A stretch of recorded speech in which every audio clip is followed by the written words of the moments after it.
4, 3, 2, 1, 0.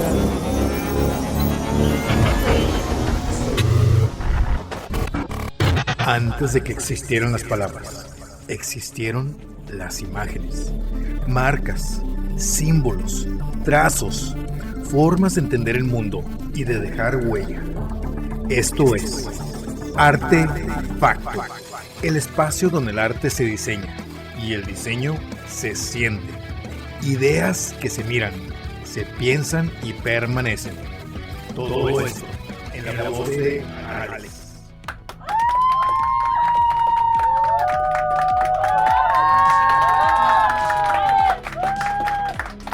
Imagina por un momento que una pared pudiera hablar. No una pantalla, no un teléfono, no una publicación en redes sociales. Una pared. ¿Qué te contaría? ¿La historia de un pueblo? ¿Sus luchas? ¿Sus sueños? ¿Sus victorias? ¿O qué tal sus heridas? Hace poco más de un siglo, un grupo de artistas mexicanos decidió que las paredes debían hacer precisamente eso. Hablar. No con palabras, sino con imágenes. Y no para unos cuantos, sino para todos. Bienvenidas y bienvenidos a Artefacto, el espacio donde el arte se diseña, el diseño se siente y las imágenes nos ayudan a entender quiénes somos. Yo soy Alex con K y con Z y me da muchísimo gusto que me acompañes una vez más en esta segunda temporada. Si ya vienes caminando con nosotros desde hace algunos episodios, gracias por regresar. Y si esta es tu primera vez por aquí, toma asiento, porque hoy vamos a recorrer uno de los movimientos artísticos más importantes, no solamente de México, sino de toda la historia del arte moderno. Porque cuando hablamos del muralismo mexicano, no estamos hablando simplemente de pinturas enormes sobre muros. Estamos hablando de un proyecto cultural, educativo, político y visual que intentó responder a una pregunta gigantesca. ¿Cómo reconstruyes la identidad de una nación después de una revolución? Para entenderlo tenemos que viajar al México de principios del siglo XX. La Revolución Mexicana había transformado profundamente al país. Habían cambiado gobiernos, estructuras sociales, liderazgos y visiones de futuro. México estaba intentando definirse nuevamente.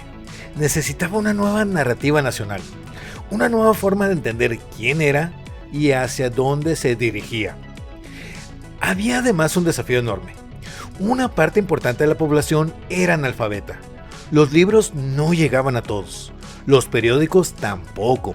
La educación formal seguía siendo limitada en muchas regiones. Entonces surgió una idea brillante. Si las personas no podían acudir al conocimiento, el conocimiento iba a acudir a ellas. Si la historia no podía llegar a todos mediante textos, llegaría mediante imágenes. Y así comenzaron a transformarse los muros en enormes herramientas de comunicación pública. Escuelas, universidades, edificios gubernamentales y espacios comunitarios empezaron a convertirse en lienzos monumentales. Pero estos lienzos no estaban destinados a coleccionistas privados ni a las élites culturales. Estaban destinados al pueblo. Cada mural era una lección de historia. Cada composición era un mensaje político, social o educativo. Cada muro se convertía en una especie de libro abierto al que cualquiera podía acceder sin importar su nivel educativo o condición económica. Y aquí aparece algo fascinante para nosotros en Artefacto, porque el muralismo no solamente fue arte, también fue diseño de información. Piénsalo por un momento. Un mural debía comunicar ideas complejas a miles de personas. Debía organizar visualmente enormes cantidades de información. Debía dirigir la mirada del espectador. Debía jerarquizar elementos. Debía construir una narrativa clara y memorable. Si sustituyéramos la palabra mural por infografía, campaña institucional o sistema visual, estaríamos hablando exactamente de los mismos retos que enfrenta un diseñador gráfico contemporáneo. Por eso me gusta pensar que los muralistas fueron, en cierto modo, diseñadores gráficos monumentales. Comprendían el poder del color, de la composición, del contraste y del simbolismo. Sabían que una imagen podía explicar algo más rápido que un texto. Sabían que una narrativa visual bien construida podía permanecer en la memoria durante años. Y sabían algo que seguimos aprendiendo hoy, que comunicar no consiste solamente en transmitir información, sino en provocar comprensión. Cuando hablamos del muralismo mexicano, inevitablemente llegamos a tres nombres que se han vuelto legendarios: Diego Rivera, José Clemente Orozco y David Alfaro Siqueiros, los llamados tres grandes. Pero aunque solemos mencionarlos juntos, lo cierto es que cada uno entendía el arte de una manera completamente distinta. Compartían objetivos generales, sí, pero sus voces visuales eran tan diferentes como sus personalidades. Comencemos con Diego Rivera. Si el muralismo fuera una novela épica, Rivera sería su gran narrador. Tenía una capacidad extraordinaria para organizar grandes cantidades de información visual y convertirlas en historias comprensibles. Sus murales funcionan casi como documentales pintados. Son complejos, están llenos de personajes, símbolos, referencias históricas y múltiples niveles de lectura, pero al mismo tiempo resultan sorprendentemente accesibles. Su obra monumental en el Palacio Nacional, conocida como La Historia de México o Epopeya del Pueblo Mexicano, es probablemente uno de los ejemplos más impresionantes de narrativa visual jamás realizados. Cuando observas ese mural, no estás viendo una sola escena. Estás observando siglos enteros de historia condensados en una composición gigantesca.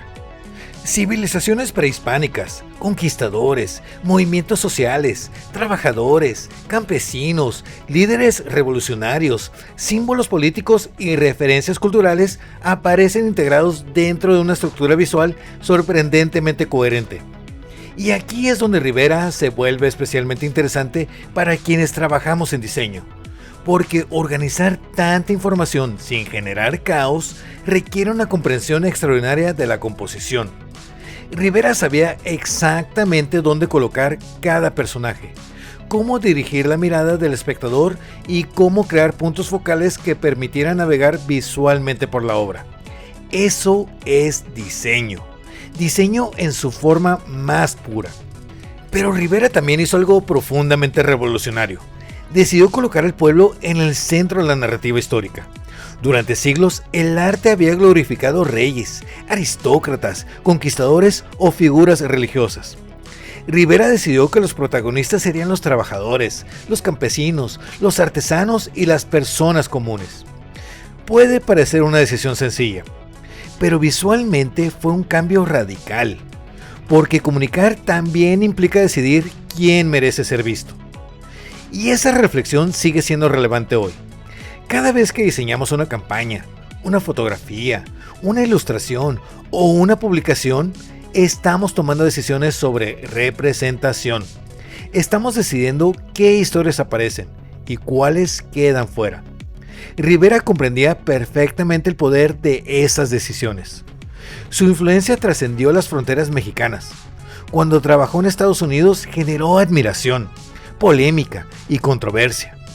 Su famoso mural para el Rockefeller Center terminó siendo destruido debido a diferencias ideológicas. Sin embargo, ese episodio también demostró algo importante. Las imágenes tienen poder. Cuando una imagen logra incomodar, cuestionar o provocar debate, deja de ser una simple decoración para convertirse en un acto de comunicación. Y precisamente ahí encontramos una de las mayores enseñanzas del muralismo. Las imágenes nunca son neutrales, siempre comunican algo, siempre reflejan una visión del mundo, siempre toman partido, aunque sea de manera sutil. La pregunta no es si una imagen comunica, no, la pregunta es qué está comunicando y por qué. Pero si Diego Rivera fue el gran narrador del muralismo, José Clemente Orozco fue probablemente su conciencia más incómoda.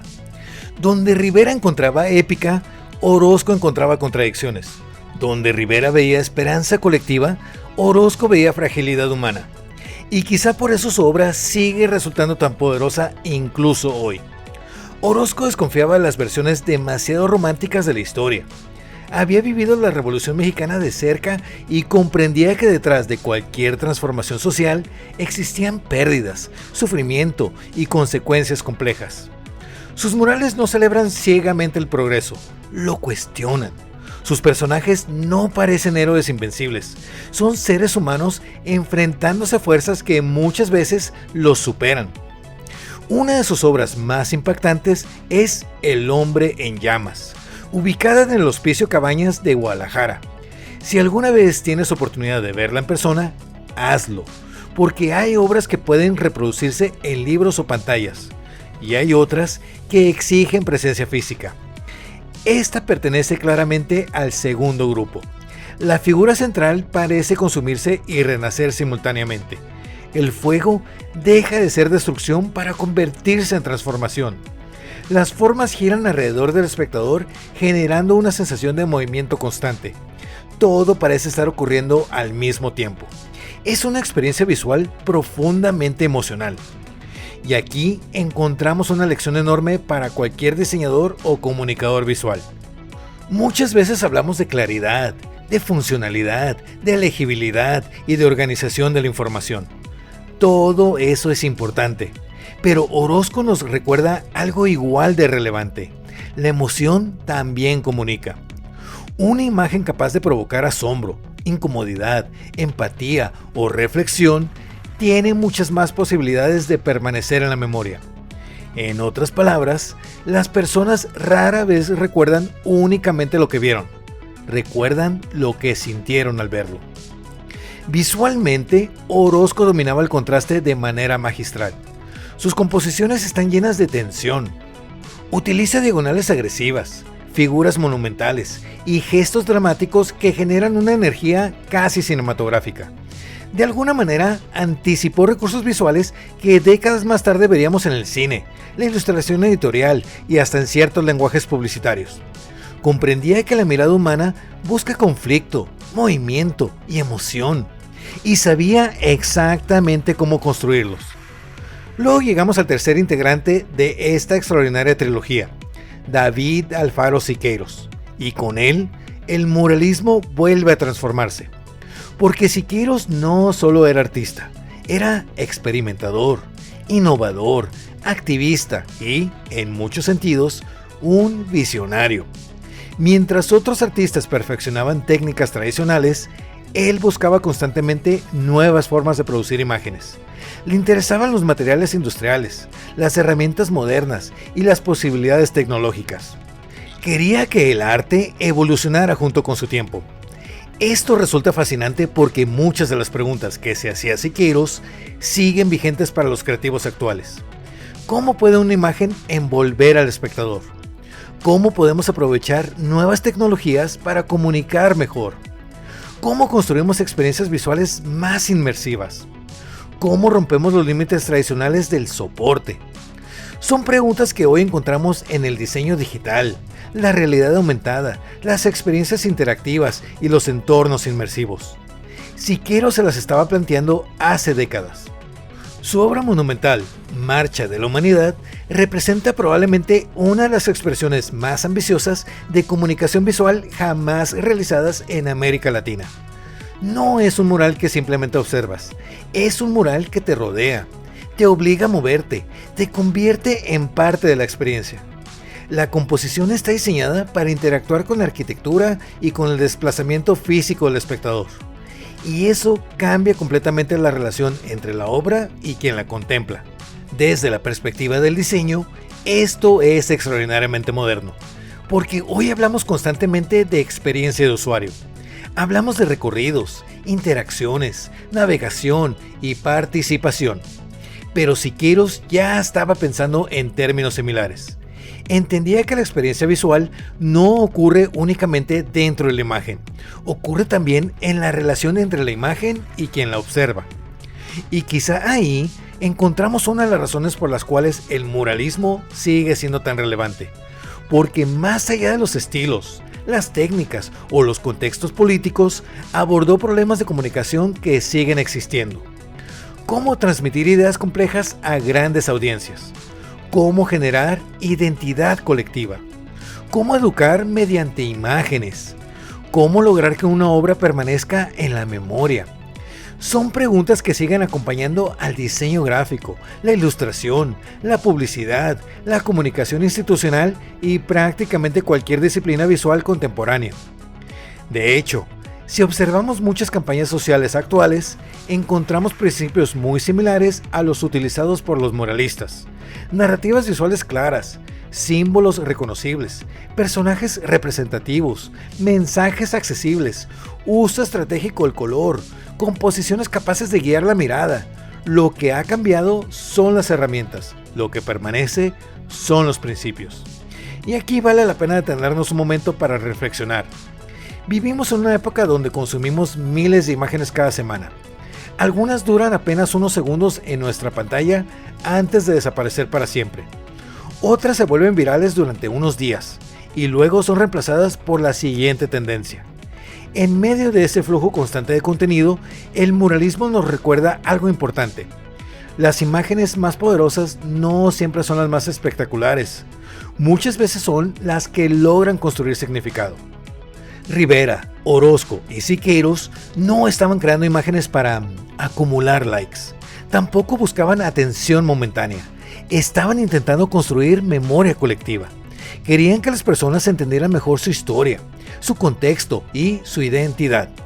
Y aunque podemos debatir sus posturas políticas o algunas de sus interpretaciones históricas, resulta imposible negar la ambición de su proyecto. Querían que el arte sirviera para algo más que decorar espacios. Querían que ayudara a comprender el mundo. Quizá por eso el muralismo mexicano sigue inspirando a artistas urbanos, ilustradores, diseñadores gráficos, fotógrafos y comunicadores visuales de todo el planeta. Porque demuestra que una imagen puede ser bella y significativa al mismo tiempo. Puede emocionar y educar. Puede inspirar y cuestionar. Puede funcionar como arte y como comunicación simultáneamente.